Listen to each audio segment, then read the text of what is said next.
Le premier rapport de performance de la visibilité, heu, dans les IA, appelé AI Performance, est sorti aujourd'hui même. C'est tout beau, tout nouveau, tout neuf. Ça nous est offert par Microsoft, heu, directement à l'intérieur de la, Bing Webmaster Tools, qui est donc l'équivalent de la Google Search Console de Google, c'est-à-dire les voilà les un espèce d'outil qui nous est offert gratuitement pour vérifier notre visibilité, dans, heu, dans Bing, en fait, dans le moteur de recherche Bing. Donc, normalement le rapport, ils ont même changé, bref, ils ont un petit peu modifié l'interface pour, lui donner un caractère un petit peu plus, moderne. Hem Et donc c'est, l'équivalent, vous voyez, de la Google Search Console. Je pourrais l'afficher juste à côté, mais on a le nombre de clics dans le rapport normal, hein, dans Bing, le nombre de clics, sur mes contenus des utilisateurs, dans Bing, dans les pages de résultats de Bing sur les 3 derniers mois ici, avec le nombre d'impressions et un CTR moyen. Donc, en général, les consultants SEO comme moi, on l'utilise quand même beaucoup, beaucoup, beaucoup moins que Bing, parce que, il y a beaucoup moins de recherches sur Bing, que sur Google. Google, ça représente environ 90 de part de marché de tous les moteurs de recherche. Ça a peut-être un petit peu baissé en dessous des 90 au niveau mondial, mais en France, j'en sais trop rien, mais ça doit être globalement autour des 90. Et Bing, c'est le deuxième moteur de recherche classique, mais qui doit être à, j'en sais rien, j'ai pas envie de vous dire de bêtises, mais aux alentours des 5. Donc il y a infiniment beaucoup moins de monde. Donc évidemment, quand on recherche de la performance pour ses clients, historiquement, le consultant SEO, il s'intéresse, à ce qui se passe dans Google, à ce que font les utilisateurs dans Google, et donc il s'intéresse à la, Google, Search Console, même si la Google Search Console, comme vous le savez, ne nous affiche finalement qu'un échantillon, des mots-clés qui sont réellement tapés par les utilisateurs, et que en fait, il y a 50, grosso modo, en tout cas des impressions, qui sont générées par les requêtes des utilisateurs, qui nous est caché par Google. Mais enfin, ça nous permet quand même d'avoir, voilà, un échantillon hem, assez représentatifs, et qui nous permettent de pouvoir, produire des rapports, des données et tout ça. Et ils ont l'équivalent dans la Bing, dans Bing, donc la Bing, Webmaster Tool. Et voilà, il faut l'installer comme on installe, la Search Console, mais en général, c'est quand même, on en débat beaucoup, beaucoup moins dans la sphère SEO, et notamment en France, mais aussi au niveau mondial, on n'en débat pas trop. Mais aujourd'hui même, ils sont les premiers, bien avant Google. En tout cas pour Google, ils en ont éventuellement, parlé, je crois l'année dernière, mais on ne sait pas trop quand est-ce que ça quand est-ce que ça arrivera. Ils ont donc sorti en bêta un, onglet dédié AI Performance, où ils nous affichent, 2 métriques, qui sont donc, pour la première métrique, je regarde un petit peu, je découvre un petit peu en même temps que vous, hein, mais le nombre total de citations de mon site qui a été, affiché, en tant que source dans les réponses des, IA génératives, par rapport sur les 3 derniers mois. Et ici, donc c'est le nombre alors attendez, parce que je vois la différence. Pour moi, c'est le nombre de fois où une URL de mon site a été récupérée par l'IA, lorsqu'un utilisateur a tapé un prompt, dans un outil de Bing. Et ici, c'est le nombre de fois où mon contenu a réellement été affiché, j'imagine, sous la forme d'un onglet cliquable dans la réponse, de Bing. Hem,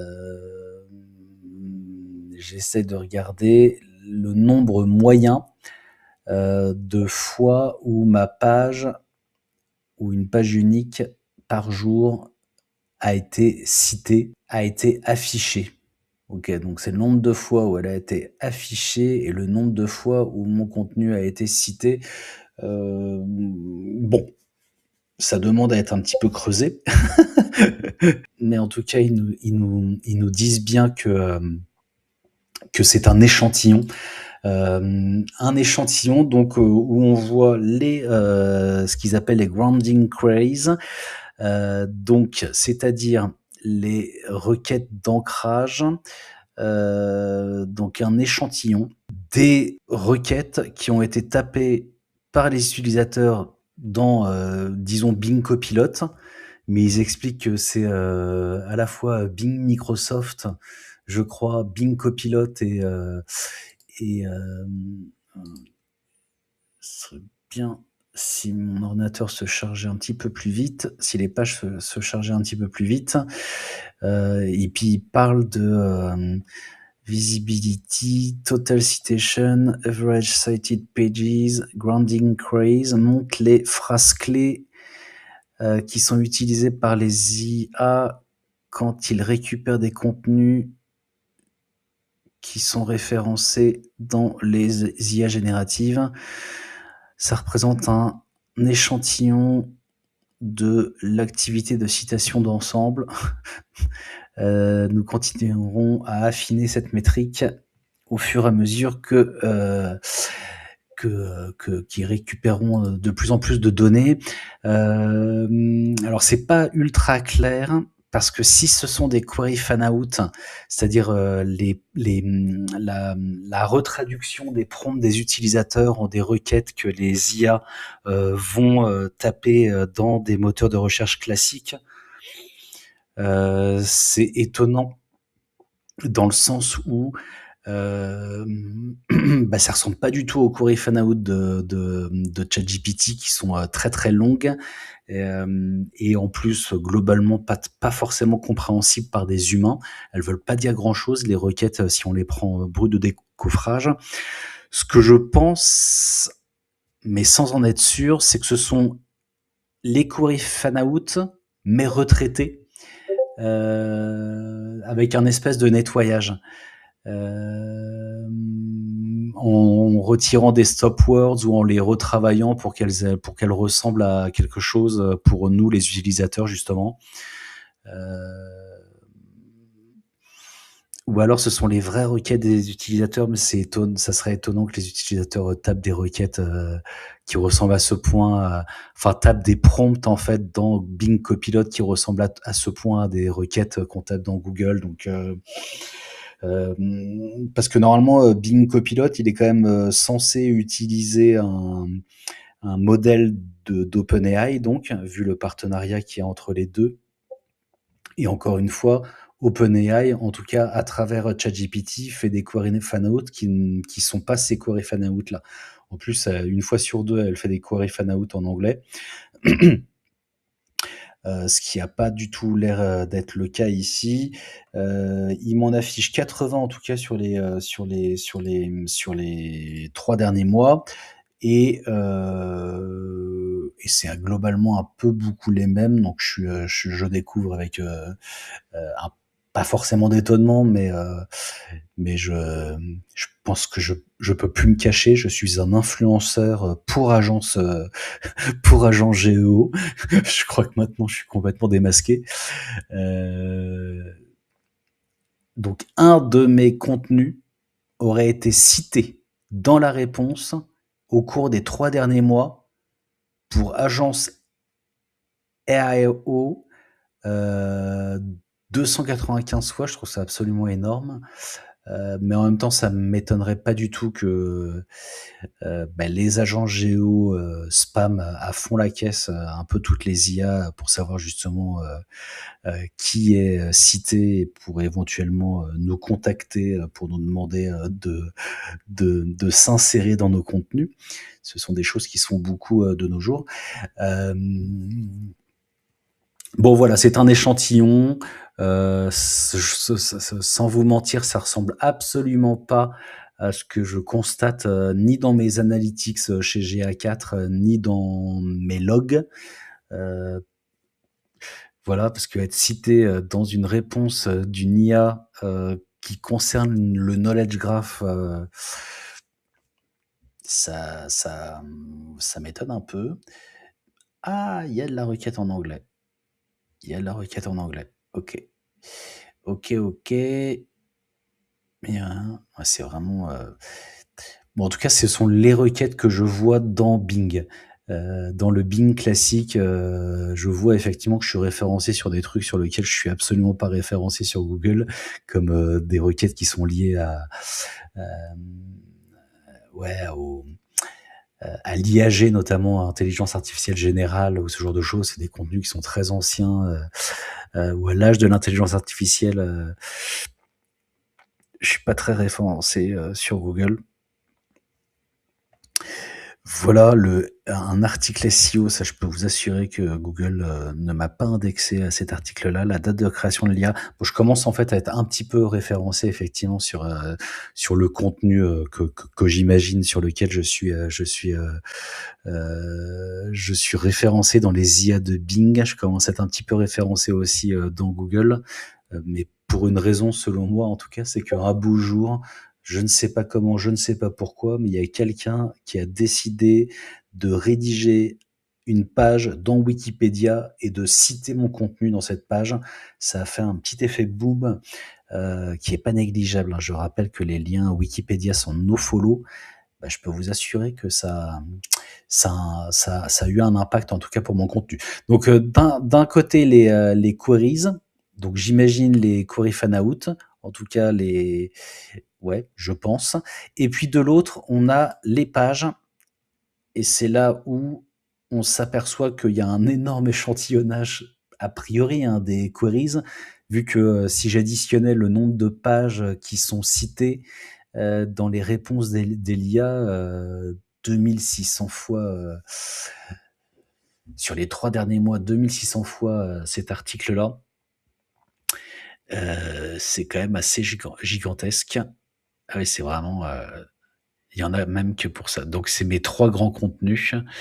On retrouve l'intelligence artificielle générale, le knowledge graph, donc qui est absolument invisible dans Google. Ouais. Ouais, ouais, ouais, ouais, ouais. OK, donc j'ai combien de contenus? J'ai oublié de regarder.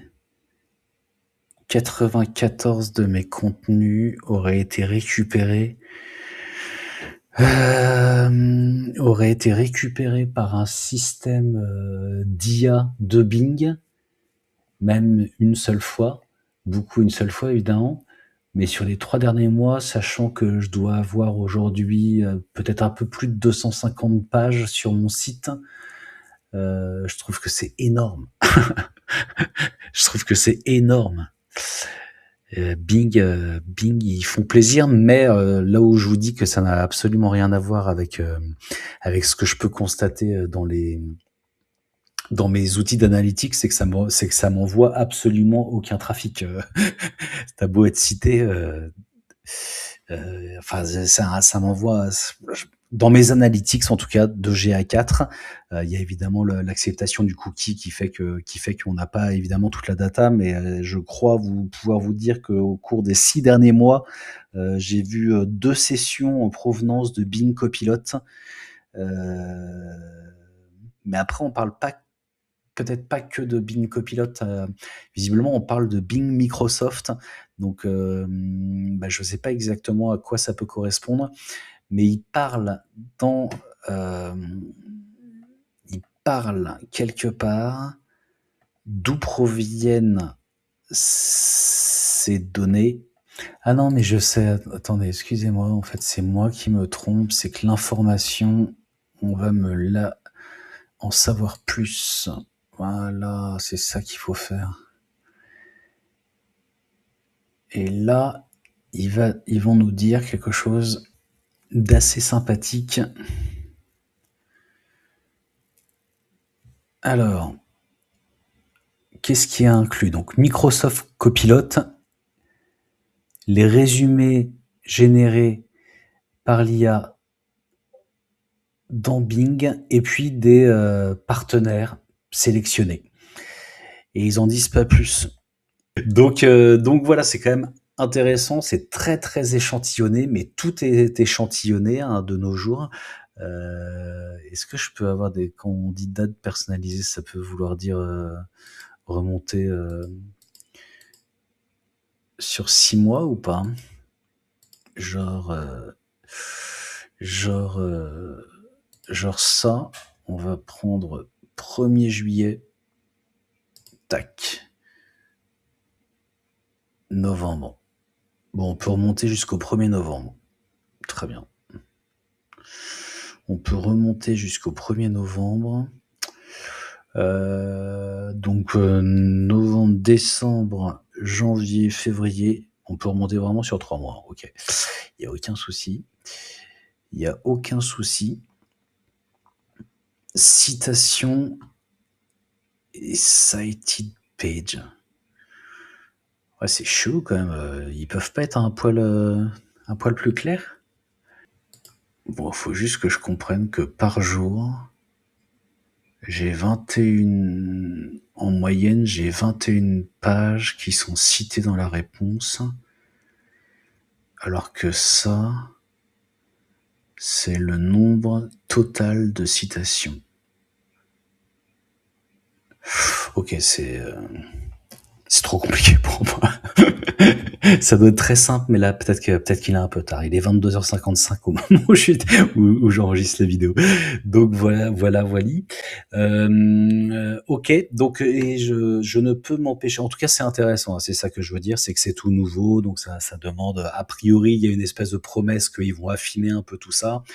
Ce qui est bien quand même, c'est que c'est le premier à se lancer, le premier acteur vraiment fournisseur en fait de LLM, grand acteur de la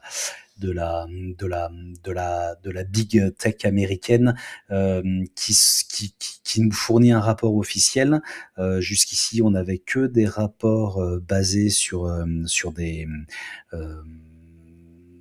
sources. Des sources tierces, quoi, enfin des acteurs indépendants qui eux-mêmes tapent en fait des prompts via des API dans l'immense majorité des cas pour fournir euh, des rapports à leurs clients avec le biais que jusqu'ici on n'avait rien du tout qui nous permettait de savoir qu'est-ce que les gens tapent réellement dans les rapports dans les IA génératives. Ici, selon moi, ce sont pas les prompts que tapent les gens que tapent les utilisateurs dans les IA génératives, dans Bing, dans Microsoft Copilot, mais ce sont les reformulations des IA, sans doute elles-mêmes reformulées pour les afficher aux utilisateurs. C'est une supposition de ma part, mais c'est pas des requêtes conversationnelles. C'est pas ça qu'on tape vraiment dans les prompts, mais c'est ça que retraduisent les IA pour aller ensuite fetcher, récupérer les contenus dans Bing, du coup, fatalement, dans le moteur de recherche classique Bing. Donc ça reste intéressant et on commence à avoir de la vraie data. Moi, je constate que Bing, comme toutes les IA génératives, doit être bien spammé comme il faut par des gens, parce que c'est pas fort. Enfin, c'est peut-être moi cette requête-là. Pour moi, c'est pas des prospects qui tapent cette requête-là, ce sont les agences GEO elles-mêmes qui tapent ces requêtes-là pour vérifier si elles sont visibles ou pas, notamment dans Bing.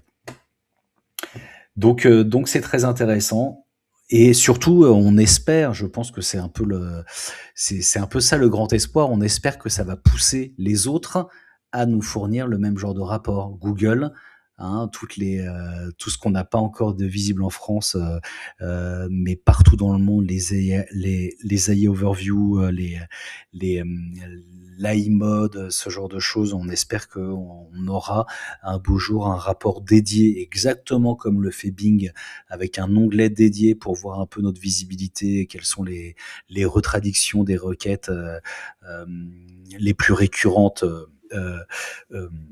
quand un utilisateur pardon, avec une IA générative. Et puis le nerf de la guerre, parce que actuellement c'est le plus utilisé au monde, c'est le moteur conversationnel le plus utilisé au monde. Si un beau jour ChatGPT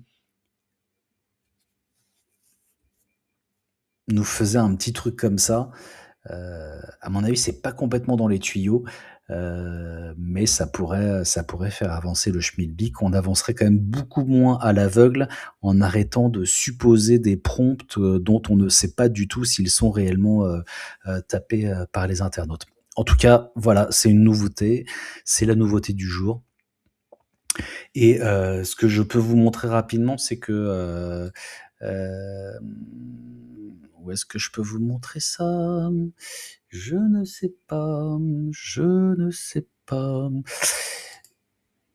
Je peux vous montrer ça ici. Je sais pas du tout ce que vous voyez, mais je vous avais fait une petite vidéo, il y a pas très longtemps pour vous parler de, mon outil, Search Console augmenté. Je l'ai tellement augmenté que je l'ai augmenté avec, la possibilité en fait, de connecter, à la fois sa Search Console, mais également, sa propriété, Google Analytics 4. Et en plus de ça, j'ai créé un onglet dédié Trafic IA, tel que vu par Google Analytics, du coup. Et de cette manière-là, alors c'est quoi les dates? J'ai fait exprès de choisir du 1er juillet, jusqu'à aujourd'hui, donc c'est un peu les 6 derniers mois. Et sur les 6 derniers mois, ce qu'on peut voir sur mon site, c'est que selon, GA4, hein, il y a des biais dans GA4, on récupère absolument pas tout, mais voilà, sur les 6 derniers mois, j'aurais eu, 458 sessions, d'utilisateurs en provenance des moteurs conversationnels. Parmi eux, 60% vient de ChatGPT, Perplexity 32%, et puis on a Bing Copilot, justement. Alors Copilot Microsoft, qui lui m'affiche seulement 19 sessions sur les 6 derniers mois, donc à retraduire avec les fameux bah, je ne sais plus, mais enfin, à retraduire avec le nombre de fois où mes contenus sont cités dans la réponse par rapport au nombre de clics selon GA4 que ça m'a généré, de clics directs sur mon site que ça m'a généré. Puis d'une manière très très marginale, sur les 6 derniers mois, j'aurais reçu 2 clics sur mon site depuis Mistral et 2 clics depuis Claude. Autria, je ne sais pas ce que c'est. Mais en tout cas, vous avez, et puis Gemini, je sais pas pourquoi on le voit pas, Gemini. Si on le voit aussi, Gemini m'aurait envoyé que 4 clics. Il y a évidemment des moteurs, en fait, bon voilà, en tout cas. Et puis on a 6 minutes 5 de durée moyenne de session en provenance de ces moteurs IA. Et puis on a d'autres métriques de cette manière-là. Puis on a toutes les pages ici. Puis on peut voir la durée moyenne des sessions depuis ma page d'accueil, ce genre de choses. Et puis quand on peut voilà, là on ne peut pas parce que donc ça a craché, parce que c'est l'effet du direct. Hop, on revient tranquillement dessus, voilà. Et normalement, on peut coupler à la fois dans cet onglet-là, on peut coupler à la fois le nombre de clics par page, le nombre de clics SEO, le nombre d'impressions SEO, et puis le nombre de trafic, de sessions affichées, et puis la durée moyenne des sessions des utilisateurs pour chacune des URL, ce qui permet d'avoir un dashboard un peu enrichi quand même, pas que la Search Console, mais aussi parce qu'on peut avoir beaucoup de clics sur une page en provenance de Google, mais avec des durées moyennes de session extrêmement faibles, ce qui a priori est un indicateur qui pourrait annoncer une baisse dans le classement de Google assez récente. Voilà, je vous laisse là-dessus. Ma vidéo est déjà beaucoup trop longue. N'hésitez pas surtout à vous abonner, et puis à très bientôt pour une prochaine vidéo. Ciao, ciao.